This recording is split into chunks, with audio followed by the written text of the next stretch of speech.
बिस्मिल्लाहिर्रहमानिर्रहीम। अस्सलाम वालेकुम। मैं हूं इस्लामुद्दीन साजिद और उम्मीद है आप सब खैरियत से होंगे।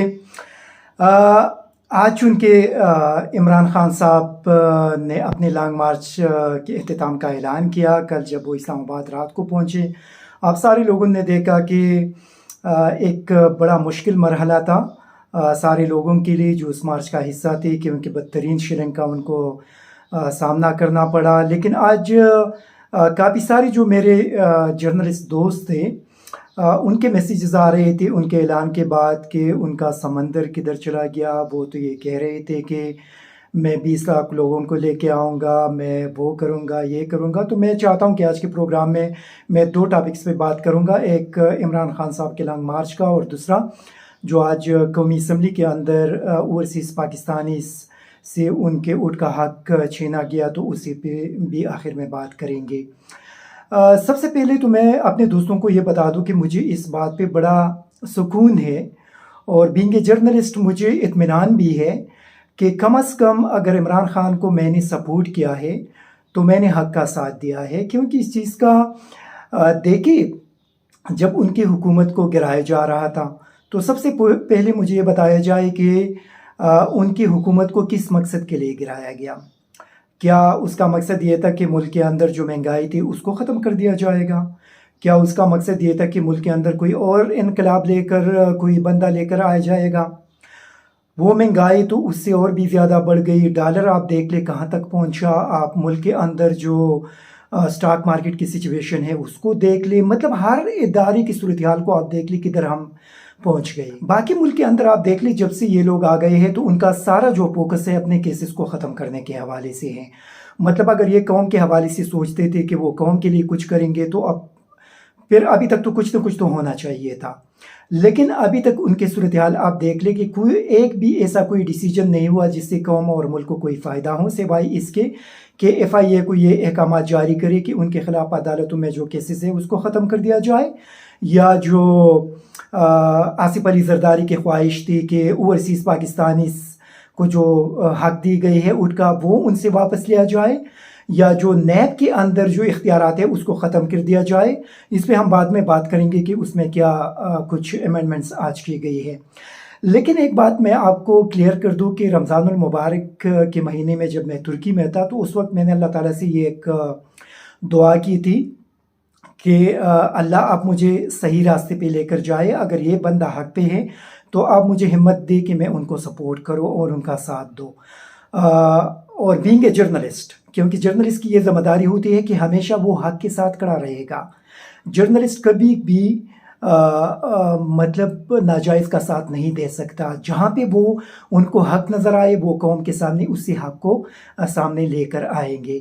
तो कम अज़ कम मैं इस पे मुतमईन हूँ, क्योंकि मेरा दिल मुतमईन था। अल्लाह ताला ने मुझे ये हिम्मत दी थी और इसी वजह से आज तक मैं मुतमईन हूँ कि वो हक पे था। और जिस दिन अगर उसने कोई गलत काम किया और मुझे लगा कि ये काम मुल्क और कौम के मुफाद में नहीं, तो उसी दिन मैं इमरान खान के ख़िलाफ़ इसी सोशल मीडिया पे, इसी प्लेटफॉर्म पे और दूसरे प्लेटफॉर्म पे मैं आऊँगा, उनके ख़िलाफ़ मैं बात करूँगा और उसके जो भी पॉलिसी होगी, अगर मुझे लगे कि ये मुल्क और कौम के ख़िलाफ़ है तो वो कौम के सामने उस पर डट कर मैं बात भी करूँगा। मेरे अंदर मुनाफिकत नहीं है और ना अल्लाह का शुक्र है मैं उन लोगों में से हूँ, उन सहाफ़ियों में से हूँ जो अपने ज़ाती मफादात के लिए किसी को सपोर्ट करेंगे, जो पैसे के खातिर किसी को सपोर्ट करेंगे, जो अपने सरकार से कुछ मराहत लेने के लिए उनका साथ देंगे। ये चीज़ें अल्लाह का शुक्र है बचपन से, और जब से मैंने मेरा करियर शुरू हुआ है उसी वक्त से लेकर आज तक मैंने न कभी किया है और न कभी करूँगा। मैं इस चीज़ पर बड़ा क्लियर हूँ। और जहाँ तक इमरान खान साहब की डरने का सवाल है, तो ये एक चीज़ बिल्कुल बड़ा क्लियर था और बड़ा संजीदगी का फैसला उन्होंने किया, क्योंकि जो हालात नज़र आ रहे थे उसमें उनके कारकुन, ये पहले से मैं बार बार ये बात कह रहा हूँ कि उनके साथ अक्सरियत नौजवानों की है और ये नौजवान बड़ी जज्बाती है। जब आप उनके ख़िलाफ़ तशद्दुद करेंगे तो ये रेजिस्ट करेंगे। इसी वजह से कल रात को जब उन्होंने फ़ौज बुलाई तो इसका मकसद यही था कि इन नौजवानों को और फ़ौज को आपस में लड़ाया जाए। और दूसरा उसमें ये ख़दशा था, जिस तरह के कल हमने लाहौर में देखा कि जिस तरह डंडा बरदार गुलूबट वहाँ पे निकल आए थे और उन्होंने लोगों के कीमती गाड़ियों को तबाह किया। सेम वही सूरत हाल यहाँ पे इस्लामाबाद के अंदर भी पॉसिबल था, वो हो सकता था कि वहाँ पे आर्मी के जो जवान अगर वो आ गए थे या रेंजर्स वाले आ गए थे या पुलिस वाले मज़ीद वहाँ पे डिप्लॉयड की गई थी, तो वहाँ से उनके ख़िलाफ़ इस किस्म की शरारत हो जाती कि जहाँ फिर इनके बीच लड़ाई शुरू हो जाती और ये लड़ाई काफ़ी आगे चली जाती, क्योंकि कल भी उसमें 5 लोग शहीद हो चुके हैं। तो अगर ये और भी आगे बढ़ जाती तो उससे नुकसान पाकिस्तान और मुल्क दोनों का होता। लेकिन अब भी जो 6 दिन का डेडलाइन दी गई है, इन 6 दिनों के अंदर आप देखेंगे कि पाकिस्तान के अंदर क्या कुछ होगा। आज आप लोगों ने देखा कि कौमी असम्बली के अंदर कितने जल्दबाजी से ये बिल पास किए गए, और ये इससे आप अंदाज़ा लगा सकते हैं कि कितनी जल्दी है उनके, ताकि वो जल्दी जल्दी अपने काम करके यहाँ से निकल जाए। दूसरा जो कल की लॉन्ग मार्च था, तो मेरे ख़्याल में खैबर पख्तूनख्वा से जितने लोग निकले थे, ये पाकिस्तान की तारीख़ में शायद कभी भी किसी के साथ इतने लोग नहीं निकले यहाँ से।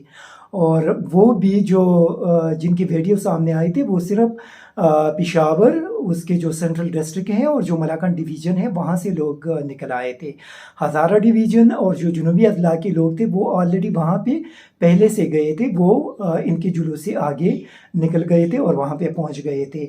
जो पंजाब के लोग थे बहुत सारे, आप लोगों ने देखा कि उनके रास्तों में कितनी रुकावट थे, किसी को भी आगे आने नहीं दिया, कितना तशद्दुद हुआ, ख़वातीन की कितनी बेइज्जती की गई, क्या किस किस्म कि शेलिंग हुआ और कितने लोग उसमें ज़ख्मी हुए, क्या एक बदतरीन किस्म की सूरत हाल थी। तो मुझे बताया जाए कि उस सूरत हाल में क्या ये पॉसिबल था कि कोई जुलूस वहाँ से निकल आ जाए। आप रास्ते अगर खोल देते तो उसके बाद फिर ये सवाल हो सकता था कि पंजाब से कितने लोग आए थे।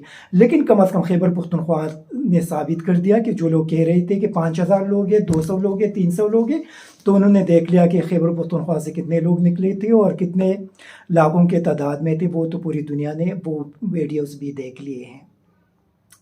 तो मेरे ख़्याल में जो अगले 5-6 दिन है वो बड़े इम्पोर्टेंट है, और इसके अंदर जो फैसला कुन डिसीजन है वो होंगे, और इंशाल्लाह पाकिस्तान इंशाल्लाह इन सारी मुश्किलात और इन क्राइसिस से निकल आ जाएगा और हम एक बेहतरी की तरफ इंशाल्लाह जाएंगे। अगले जो दिन है उस हवाले से ज़्यादा डिटेल में मैं बात नहीं कर सकता, लेकिन बस सिर्फ इतना आप लोगों को बता सकता हूँ कि ये जो अगले 5-6 दिन है ये बड़े इम्पोर्टेंट है, और इसमें ये सारी डिसीजन एक्सपेक्टेड है कि वो जाए, क्योंकि एस्टेब्लिशमेंट ने उनको क्लियर कट कहा है कि अपने मामलात जितना जल्दी हो हल कर दे और ये जो क्राइसिस है इसको ख़त्म कर दे। बाकी जो आज वहाँ पे 2 बिल पास हुए हैं, एक तो ओवरसीज़ पाकिस्तानी का, जो हमारे तकरीबन 10 मिलियन पाकिस्तानी बाहर दुनिया में रहते हैं और सालाना हमें तकरीबन $30 बिलियन से ज़्यादा उनके जो पैसे हैं वो डॉलर्स है वो पाकिस्तान आते हैं, और वो बड़ा सपोर्ट दे रहे हैं पाकिस्तान को। तो हम उनके रियली शुक्रगुजार हैं, ये हमारा बड़ा असासा है। आज उनके साथ जो कुछ हुआ ये बड़ा अफसोसनाक है, पूरी कौम को इस पर अफसोस है। लेकिन चूँकि उनका ये ख्याल था कि ये सारे ओवरसीज़ जो पाकिस्तानी है इसमें अक्सरियत इमरान खान को सपोर्ट करेंगे, और इलेक्शन में अगर इनको इजाज़त दी जाए तो उनके जो वोट है वो उनके हक में पड़ेंगे, और उसी वजह से उन्होंने आप लोगों से जो आप लोगों का राइट था वो छीन लिया और स्नैच कर दिया। इस पे उम्मीद है कि तहरीक इंसाफ सुप्रीम कोर्ट में जाएगी, इसको वहाँ पे चैलेंज करेंगे, और उम्मीद है कि सुप्रीम कोर्ट आप लोगों को आपका जो हक है वो आपको वापस देंगे।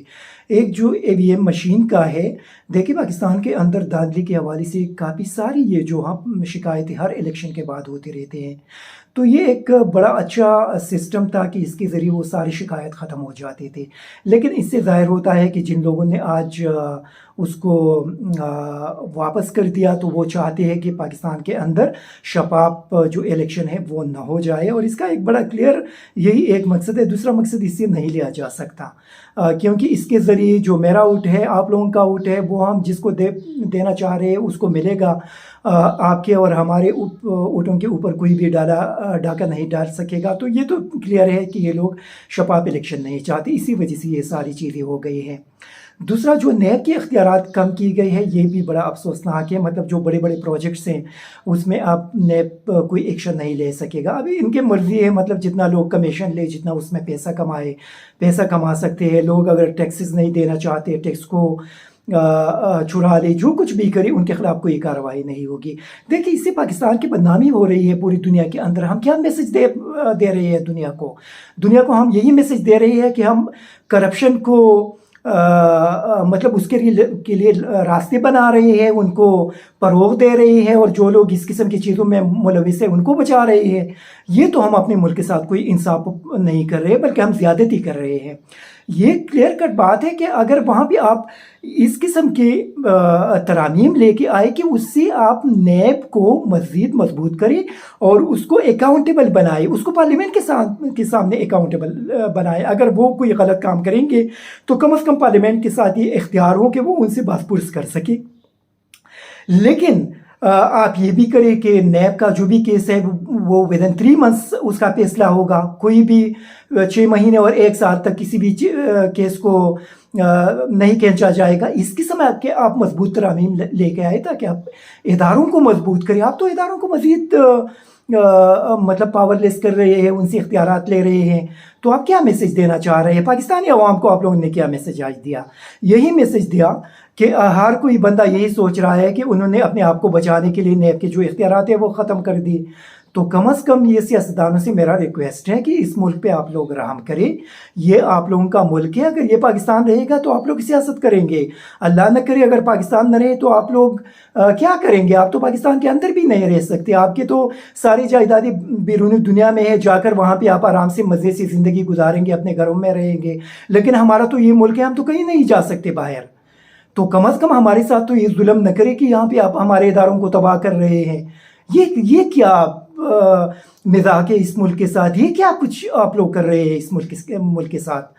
मेरे ख्याल में ये जो सुप्रीम कोर्ट ऑफ पाकिस्तान है, इसको इसका नोटिस लेना चाहिए और इन चीज़ों को रोक दे, क्योंकि कब तक इस मुल्क के साथ ये मजाक चलता रहेगा कि जो भी हुकूमत में आ जाए वो इस किस्म की चीज़ें करे। जरदारी के ख़िलाफ़ कितने केसेस है, उनके लोगों के ख़िलाफ़ कितने केसेस है, यहाँ पे कैबिनेट के अंदर देख ले कितने लोगों के ख़िलाफ़ केसेस है, वो सारी ज़मानतों पे है। मतलब ये पाकिस्तान का हम लोगों ने क्या मिजाज बना रखा है? कम से कम ये अगर हम यहाँ पे सियासत कर रहे हैं तो हमें इस मुल्क के लिए सियासत करना चाहिए, इसके कौम के लिए सियासत करना चाहिए, न कि हम यहाँ पे सियासत में आकर यहाँ पे पैसा कमाए। पैसा कमाना तो कोई सियासत नहीं है, बल्कि ये तो लोगों के साथ जुल्म है। तो मैं एक बार फिर अपनी सियासी क़यादत और लीडर से रिक्वेस्ट करूंगा कि प्लीज़ इस मुल्क पे रहम करें, वो कुछ करे जिससे पाकिस्तान और इसके कौम को फ़ायदा पहुंचे, वो चीज़ें न करे जिससे इसको नुकसान पहुंचे। तो यही मेरे समेत तब पूरी कौम की रिक्वेस्ट है, और मैं आखिर में सुप्रीम कोर्ट से यही रिक्वेस्ट करूंगा कि प्लीज़ वो इसका एक नोटिस ले और आज जो कुछ हुआ है उसको रोक ले और इस पाकिस्तानियों को उनका हक भी दे। और जो नैब के तरामीम और जो चीज़ें की गई है वो चूँकि पार्लियामान के अंदर सबसे जो बड़ी जमात है वो तहरीक इंसाफ वहाँ पे मौजूद भी नहीं है, उनके 123 अरकान ऑलरेडी रिज़ाइन कर चुके हैं। तो जब पार्लियामान के अंदर सबसे बड़ी जमात मौजूद ना हो तो किस तरह इस किस्म की चीज़ें हो सकती है? तो मुझे उम्मीद है कि इंशाल्लाह सुप्रीम कोर्ट इन चीज़ों को रोक देंगे। Thank you very much.